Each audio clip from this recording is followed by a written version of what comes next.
বন্ধুরা, তোমরা সবাই কেমন আছো? রাঙামাটির দেশ বীরভূম বাঁকুড়ার শান্তিনিকেতনের নতুন একটা ভিডিওতে তোমাদের জানাই স্বাগতম।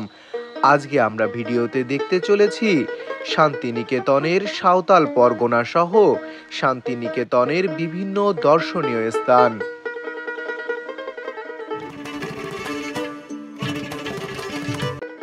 বন্ধুরা, আগের ভিডিওতে আমরা কলকাতার হাওড়া স্টেশন থেকে চারপাশের অপার প্রাকৃতিক সৌন্দর্য অনুভব করতে করতে সকাল 10:05 শান্তিনিকেতন এক্সপ্রেসে করে কবিগুরু রবীন্দ্রনাথ ঠাকুরের শান্তিনিকেতনে পৌঁছেছিলাম। রাঙামাটির দেশ নামে খ্যাত বাউল গানের পীঠস্থান এই শান্তিনিকেতনের কোথায় থাকবেন, কি খাবেন, সমস্ত কিছুই দেখিয়েছি আগের ভিডিওতে। সেই সঙ্গে ঘুরে দেখিয়েছি সোনাঝুরির হাট। আজকের ভিডিওতে আমরা ঘুরে দেখাবো শান্তিনিকেতনের সাঁওতাল পরগনা সহ বেশ কয়েকটি দর্শনীয় স্থান। গুড মর্নিং বন্ধুরা, শান্তিনিকেতনের দ্বিতীয় দিনে তোমাদের সবাইকে জানাই স্বাগতম। আমি এখন যে জায়গাটা আছি এটা হচ্ছে শান্তিনিকেতনের রামশ্যাম ক্যাফে। সেটি কিন্তু মেঘলা, সকালে এক পশলা বৃষ্টি দেখেছি শান্তিনিকেতনে। আজকে আমরা প্রথম খাওয়া দাওয়া দিয়ে শুরু করব আজকের দিনটা, কারণ প্রথম সকালবেলায় বৃষ্টির জন্য বেরোতে একটু লেট হয়ে গেল।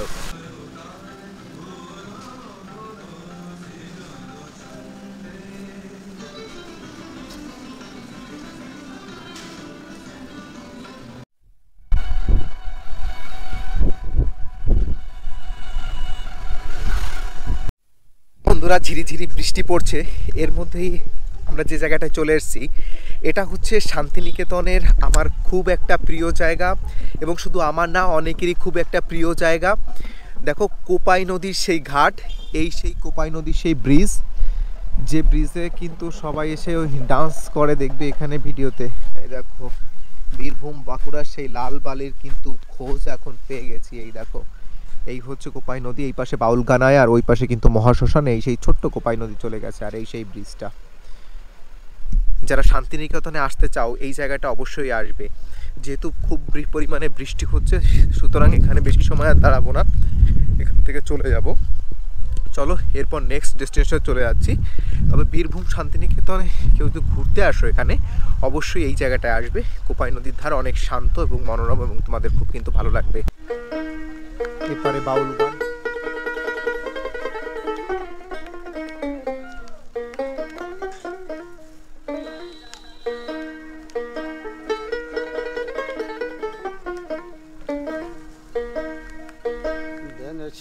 এমন ঘর শূন্যের ওপর পোছতা করে, ধন্য ধন্য বলি তারে, ধন্য ধন্য বলি তারে।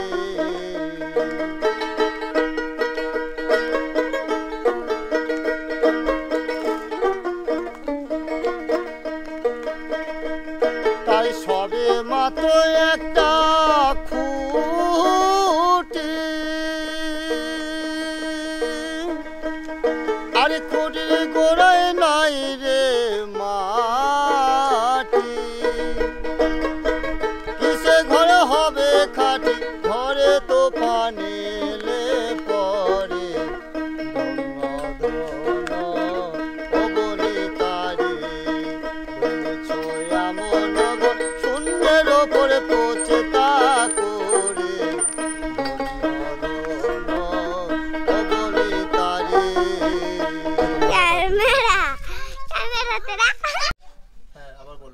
মামনি সিরিয়ালে যে মারাম গুরু ছিল, ওনাদের সাঁওতালদের পূজ্য দেবতা, তার মন্দির কিন্তু এটা। দেখো,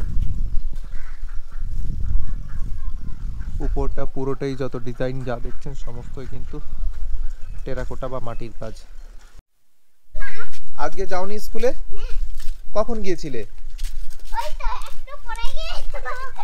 দেখি তোমাদের। তোমার নাম কি? বন্ধুরা, এদের সাথে সেলফি তুলতে চাইলাম, এরা সবাই বলছে 10 টাকা করে দেওয়া লাগবে, তারপরে সেলফি তুলতে হবে। বুঝতে পারছো আমার মোরাল ভ্যালু কোথায় গিয়ে নেমেছে, যে এদের সাথে সেলফি তুলতে হলে আমায় 10 টাকা দিয়ে সেলফি তুলতে হবে, তাহলে ভাবেন আমার ভ্যালু কোথায়। এইখানে দেখা যাচ্ছে, দাঁড়াও, এই যে দেখা যাচ্ছে টিভিতে, দেখেছো? তোমার সাইডে, এই সাইডে আসলে দেখতে পাবা। এই দেখো, আর একটা দেওয়াল চিত্র কিন্তু পালকিতে বউ চলে যায়। বন্ধুরা এই পেইন্টিংটা নাকি বাহামনি সিরিয়ালে দেখাতো, সেই বিখ্যাত কুখ্যাত, আমিও দেখিয়ে দিলাম, সাথে আমাকে একটু ক্যামেরাবন্দি করে নিলাম সেই বাহামনি সিরিয়ালের বিখ্যাত ওয়াল পেইন্টিং। আর এই যে দেখুন এই ঘরটার থেকে একটু সামনে গেলেই ওই হচ্ছে সেই জায়গা যেখানটায় মারাম গুরুর যে মন্দির সেটা ওটা। বন্ধুরা এখন আমরা যে জায়গাটা আছি সাঁওতাল পরগনা বা সাঁওতাল পাড়ায়। দেখো শান্তিনিকেতনে রবীন্দ্রনাথ ঠাকুর কিন্তু শুধুমাত্র বিশ্বভারতী স্থাপন করেনি, তার কিন্তু একটা বৃহৎ পরিকল্পনা ছিল। এই যে সাঁওতাল পরগনা বা সাঁওতাল পাড়া, এরা কিন্তু হচ্ছে ভারতের আদি নিবাসী যারা অতি প্রাচীন থেকে এখানে বসবাস করে। দেখো আমি এখন যেটা আছি এইখানে কিন্তু অধিকাংশ ঘর এখনও কিন্তু মাটির ঘর রয়েছে। এই দেখো এই যে জায়গাটা দেখছো এই জায়গায় কিন্তু ওই কিছুদিন আগে যে বাহামনি সিরিয়ালটা হয়েছিল তার শুটিং কিন্তু এই জায়গায় হয়েছিল। দেখো এই সেই সাঁওতাল পরগনা বা সাঁওতাল পাড়া, এই ঘরটা কিন্তু এখনও সেইভাবে রয়ে গেছে। তাই সম্ভবত এনাদের কোনো উৎসব হলে সেইটা এখানে সেলিব্রেট করা হয়। দেখো এখন কিন্তু বেশ উন্নত হচ্ছে জায়গাটা, অনেক জায়গায় ইটের ঘর হচ্ছে। এই দেখো সাঁওতাল দেশের পোড়ামাটি। এই সাঁওতাল পরগনা কিন্তু এক সময় বিভিন্ন রকম টেরাকোটা থেকে শুরু করে তাঁত, বাঁশের কাজ, এইগুলোর জন্য কিন্তু বিখ্যাত ছিল। কি দুর্দান্ত দেখতে দেখো বন্ধু, এই যে দুটো ছেলে আসছে এরা কিন্তু এই পরগনার এইখানেই কিন্তু দেখো। উফ, এই বাড়িটার কিন্তু দরজাটা কি অসাধারণ দেখতে দেখো। পুরো সাঁওতাল পরগনা কিন্তু একটু হেঁটে হেঁটে দেখবো। শান্তিনিকেতনে আসার পর কিন্তু এই সাঁওতাল পরগনা বা সাঁওতাল পাড়ায় যদি না আসেন আপনি, তাহলে কিন্তু অনেক কিছু মিস করে যাবেন। কারণ এই জায়গায় কিন্তু আদি যে ভারতবর্ষের যে গ্রামগুলো, বাংলার যে গ্রামগুলো, সেইগুলোর যে গ্রামে যে বাড়ি হতো সেগুলো কিন্তু এখনও রয়েছে, এখনও সেই পরম্পরা সেই ঐতিহ্য বহন করে চলেছে। দেখুন এই বাড়িগুলোর কাজ কি সুন্দর, দেওয়ালে কিন্তু টেরাকোটার কাজ করে রেখেছে, এগুলো কিন্তু সব মাটির। উপরে এখন টিন হয়েছে, আগে ছন ছিল, দেখো এখনো কিছু কিছুতে ছন রয়েছে। দেখো এই যে হচ্ছে সাঁওতাল পরগনার জলের কল, এখান থেকে সবাই সার্বজনীনভাবে, মানে কারো বাড়িতে এখনো সিঙ্গেল কল নেই, সার্বজনীনভাবে কলের জল ব্যবহার করে। উফ, এই বাড়িটা তো আরো কত সুন্দর দেখুন। যদি একটু রোদেলা দিন পেতাম তাহলে আরও ভালো হতো, কিন্তু এই মেঘলা দিনে মেঘলা পরিবেশে সাঁওতাল পরগনার যে বাড়িগুলো আছে এগুলো কিন্তু এক অন্যরকম রূপ ধারণ করেছে। দেখতে কিন্তু দুর্দান্ত লাগছে, মনে হচ্ছে কোনো এক ভোরবেলা এসে আমরা চলে এসেছি, কোনো এক শীতের ভোরে চলে এসেছি সাঁওতাল পরগনা বা সাঁওতাল পাড়ায়।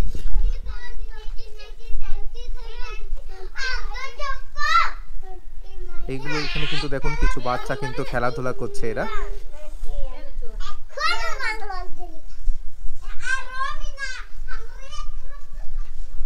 আমরা শান্তিনিকেতনের যে সাঁওতাল পরগনা রয়েছে সেটা পুরোটাই ঘুরে দেখার চেষ্টা করব, হেঁটে দেখার চেষ্টা করব। দেখুন পুরোনো কালের কিন্তু সেই আমলের একটা, যেখান থেকে মনে হয় জল তোলে, ইন্দিরা রয়েছে এখনো। এটা কি এখনো চালু আছে? বন্ধ আছে না এখন? দেখুন এটা থেকে জল তোলা হতো টেনে টেনে।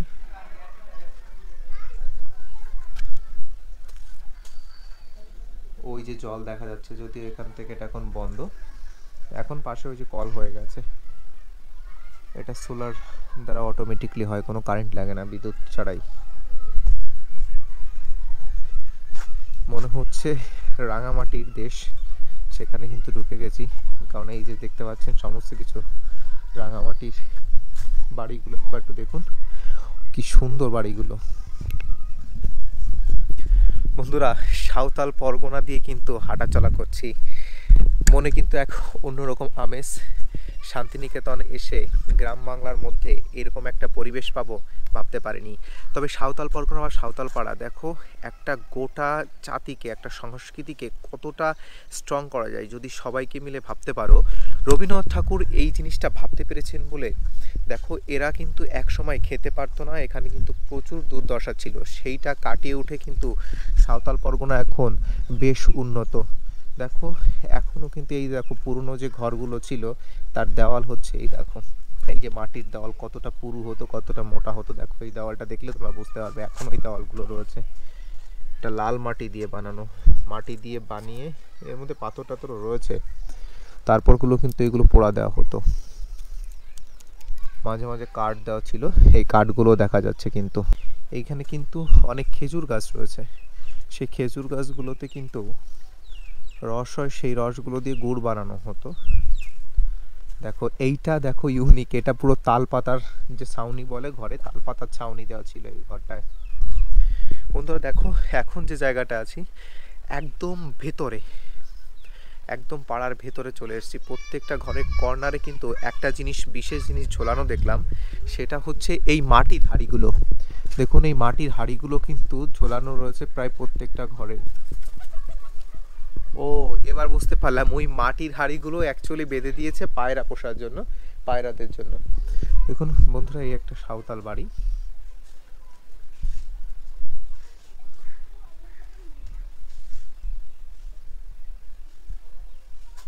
এই যে একটা ঘর, সে ঘরের ধ্বংসাবশেষ অনেক আগে।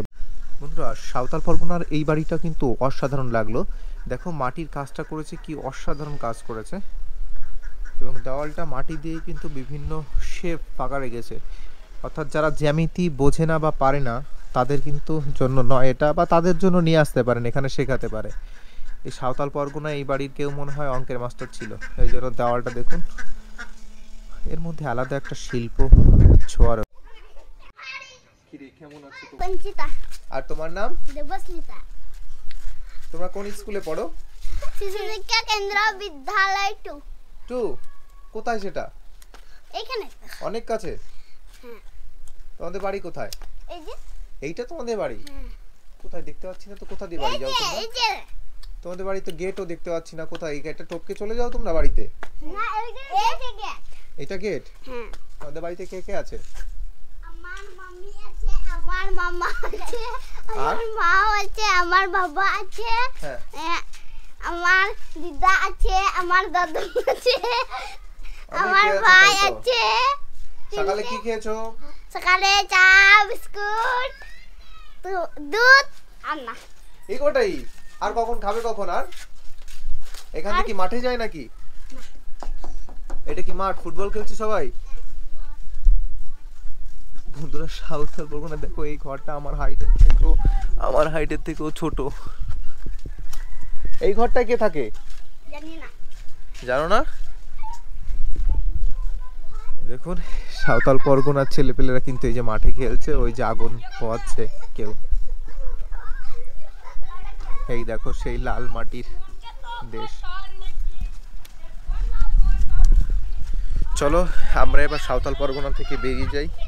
একদিন আসা হবে, এনাদের জীবনযাত্রা সম্পর্কে একটা ভিডিও তৈরি করা হবে, যে এনারা সারা দিনে কি করে জীবনযাত্রা করেন, কিনাদের জীবিকা এখন কি। মূল জীবিকা মোটামুটি ওই শান্তিনিকেতনের বিভিন্ন জায়গায় সাঁওতাল নৃত্য যারা করেন, তারা এই গ্রাম থেকেই সকাল সকাল ভোরে ভোরে বেরিয়ে যান বিভিন্ন জায়গায়, এখান থেকেই গিয়ে কিন্তু তারা নৃত্য করেন এবং দিন শেষে এখানেই ফিরে আসেন। দেখো বন্ধুরা এদের সাথে অনেক মজা হলো, কিন্তু এদের সাথে সেলফি তুলতে হলে 10 টাকা দিয়ে সেলফি তুলতে হবে। এদের ডিমান্ড হচ্ছে এইটা ছিল যে এদের সাথে যদি সেলফি তুলতে হয় 10 টাকা করে দেবা, তারপরে এদের সেলফি তুলতে হবে এদের সাথে।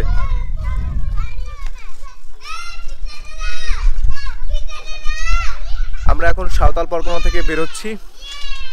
সাঁওতাল পরগনায় যদি একটা বিকেল কাটিয়ে যাও তোমাদের অনেক ভালো লাগবে, অনেক ভালো লাগবে। যে বাড়ির দিয়ে শুরু করেছিলাম সাঁওতাল পরগনায় ঘোরা, সেই বাড়ির সামনে থেকেই শেষ করছি সাঁওতাল পরগনায় ঘোরা আজকের ভিডিও। চলো নেক্সট ডেস্টিনেশনে যাওয়া যাক। শান্তিনিকেতনের এই ভিডিও কিন্তু একটু বড় হতে চলেছে, সুতরাং ধৈর্য নিয়ে দেখবেন, আমার থেকে বেশি ধৈর্য, যতটা ধৈর্য নিয়ে আমি দেখছি।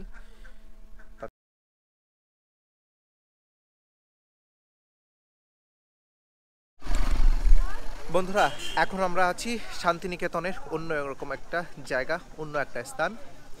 দেখো সৃজনী যে শিল্পগ্রাম রয়েছে, সেই শিল্পগ্রামের সামনে আমরা রয়েছি। এখন আমরা প্রবেশ করব শান্তিনিকেতনের সৃজনী শিল্প মেলায়।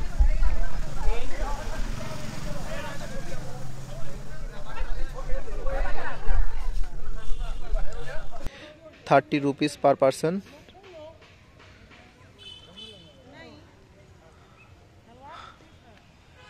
এটা হচ্ছে সৃজনী শিল্পগ্রামের ভিতরের যে দৃশ্য সেটা। 12 মাসে 13 ফুল ফোটে, 12 মাসে 13 ফুল ফোটে, বছরে ফোটে ওলা সই, না যায় যমুনার জলে, তোমরা না যায় না যায় সই রে, না যমুনার জলে।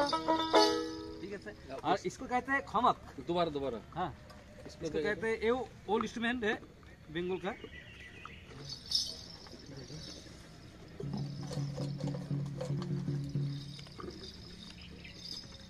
क्या कहते हैं इसको? इसको कहते हैं खमक। वो अलग अलग नाम है, खमक, गपगुबी, और रविंद्रनाथ टैगोर एक नया नाम दिया था, आनंद लाहौरी।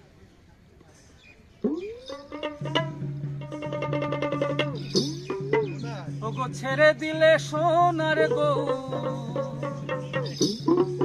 ওগো ছেড়ে দিলে সোনার গৌর, আমরা আর তো পাবো না, না না না না গো না, ছেড়ে দেব না তোমায়, হৃদ মাঝারে রাখিব, ছেড়ে দেব না তোমায়, হৃদ মাঝারে রাখিব, ছেড়ে দেব না। ছেড়ে দিলে সোনার গৌর আর তো পাবো না, ওগো ছেড়ে দিলে মনের মানুষ আর তো পাবো না, না না ছেড়ে দেব না তোমায়, হৃদ মাঝারে রাখিব, ছেড়ে দেব না তোমায়, হৃদ মাঝারে রাখিব, ছেড়ে দেব না তোমায়, হৃদ মাঝারে রাখিব, ছেড়ে দেব না। और एक इसका बजा दो, इसको कहते हैं मादल। दोबारा दो। हाँ, इसको कहते हैं मादल। ये मदर मादल मादल मादल कहते हैं इसका। जा जा लाल पहाड़े देशे जा, रांगा माटी देशे जा, ताके তোকে মানাইছে নাই রে, के बारे मानाइছে নাই রে। जा जा लाल पहाड़े देशे जा, रांगा माटी देशे जा, ताके তোকে মানাইছে নাই রে, के बारे मानाইছে নাই রে। लाल पहाड़ी देशे जाबी, लाल पहाड़ी देशे जाबी, हरिहर मादल पाबी, रे मरदेर आदर पाबी रे, के बारे मानाइছে নাই রে। কাজা লাল পাহাড়ি দেশে যা, রাঙা মাটির দেশে যা, তাকে তোকে মানাইছে নাই রে, के बारे मानाইছে নাই রে।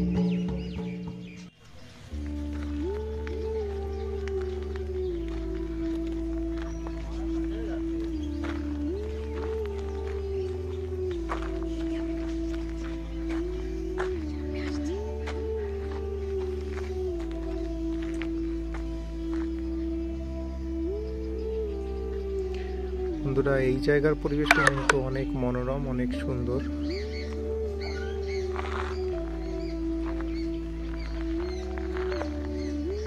শুধু আর্টের কাজগুলো দেখুন কি দুর্দান্ত লাগছে।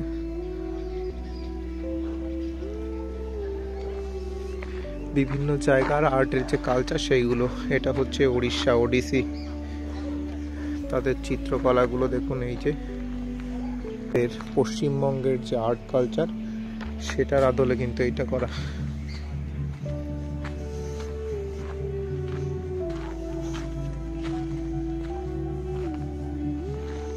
এটার মধ্যে যতগুলো দেখবেন এইগুলো হচ্ছে পশ্চিমবঙ্গের আর্ট কালচার। বিভিন্ন যে চিত্রগুলো আগে তৈরি করা হতো সেই চিত্রগুলো রয়েছে। আর এই সাইডটায় এই দেখুন দুর্গাপুজো, পশ্চিমবঙ্গের সেই দুর্গার মূর্তিগুলো সেই দেখুন তৈরি করা রয়েছে।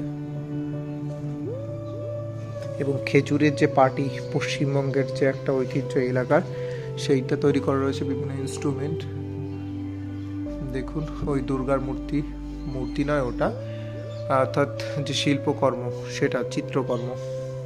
এই চিত্রটা কিন্তু আমার কিন্তু এক দুর্দান্ত লেগেছে। এই দেওয়ালগুলো তো দারুণ দারুণ পেন্টিং রয়েছে।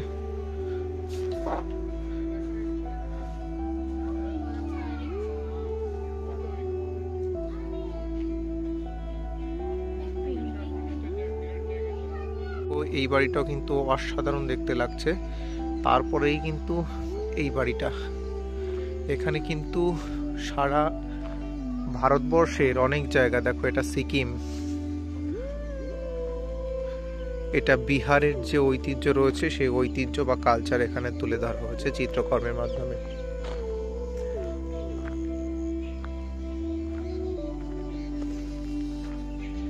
এটা হচ্ছে বিহার, বিহারের যে চিত্রকলা এবং শিল্পকর্ম, দেখুন ওর মধ্যে একটা মূর্তি বসে রয়েছে, ওটাকে আপনাদের দেখে মনে হবে জীবিত কেউ বসে রয়েছে। কর্ম যেগুলো রয়েছে পাশেই কিন্তু রয়েছে। শোনো না রূপসী তুমি। বন্ধুরা, এই দৃশ্য দেখে মনে হচ্ছে কোনো একটা বাড়ির চিত্রকর্ম আপনারা দেখতে পাচ্ছেন, বা কোনো একটা বাড়ির ছবি আপনারা দেখতে পাচ্ছেন। জুম করে দেখাচ্ছি বাড়িতে কে কে আছে। ওই যে দুইজন দেখুন কাজ করছে মন দিয়ে। চলে, এটা বাড়ি না, 3D প্রিন্ট। এটার পরে এটা হচ্ছে আসাম, এটা হচ্ছে আসামের বিভিন্ন চিত্রকর্ম এখানে তুলে ধরা হচ্ছে। এই দেখুন লেখা রয়েছে আসাম, ASSAM। এটা হচ্ছে ঝাড়খণ্ডী, ঝাড়খণ্ড। যেহেতু ভিডিও লেন্দি হয়ে যাবে তার জন্য কিন্তু শুধুমাত্র এই জায়গারই কিন্তু একটা ভিডিও করা যায়। আর এটা হচ্ছে মণিপুর, মণিপুরের যে কালচার এবং আর্ট অ্যান্ড কালচার সেটাই কিন্তু তুলে ধরা হয়েছে। এটা ত্রিপুরা, অনেকগুলো স্টেটেরই চিত্রকর্ম তুলে ধরা হয়েছে। এটা আন্দামান, আন্দামানের ঘরগুলো এরকম দেখতে হয় তার মানে। আর এটা হচ্ছে ননিগড়, না এটা মণিপুর, এটা হচ্ছে মণিপুর।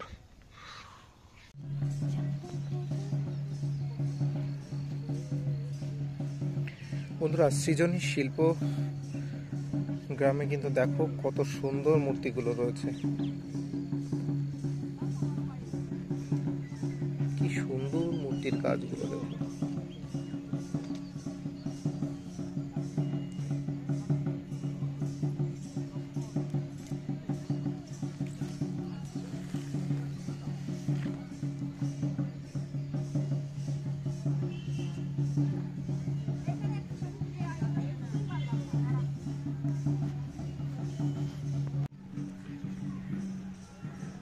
চুড়িগুলো বড় হয়ে গেছে, দেখো দেখো কোথায় চলে আসছে।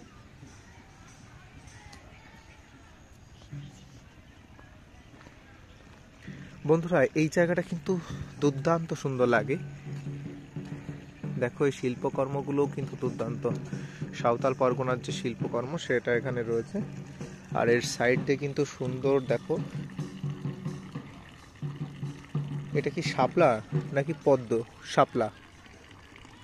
এই কালারের শাপলাগুলো কিন্তু দুর্দান্ত লাগছে।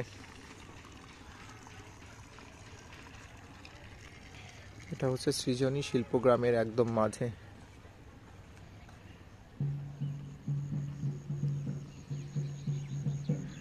এই লেকটা দিয়ে এই জায়গাটা পুরোটাই কিন্তু অসাধারণ। প্রথম স্বাধীনতা সংগ্রাম যাকে বলা হয়, সেই সাঁওতাল বিদ্রোহ কিন্তু যারা করেছিল সেই সব সাঁওতালদের কিন্তু দেখো মূর্তি তৈরি করে রাখা হয়েছে। এটা হচ্ছে ওগলা জোলা, এটা রানী গাইডিন লিউ, এটা হচ্ছে তার প্রতিকৃতি বা মূর্তি। এটা হচ্ছে তিলকা মাঝি, এনাকে অতটা আমি চিনি না, তবে বিরসা মুন্ডাকে আমি চিনি। ইতিহাসের ছাত্র হিসেবে এনাকে না চিনলে আমার ওই কমিউনিটি থেকে বাদ দিয়ে দেবো না। দেখুন এটা হচ্ছে বিরসা মুন্ডা। এটা লক্ষণ নায়ক, লক্ষণ নায়কের নামও আমি শুনেছি। এটা তিরোথ সিং, এবং এটা হচ্ছে সিধু কানু। এটা সিধু কানু, চাঁদ, ভৈরব এদের তো সবাই চেনে মোটামুটি। আর ওইদিকে আরও একটা প্লট ছিল, ওখানে মূর্তিটা কি হয়েছে বুঝতে পারছি না।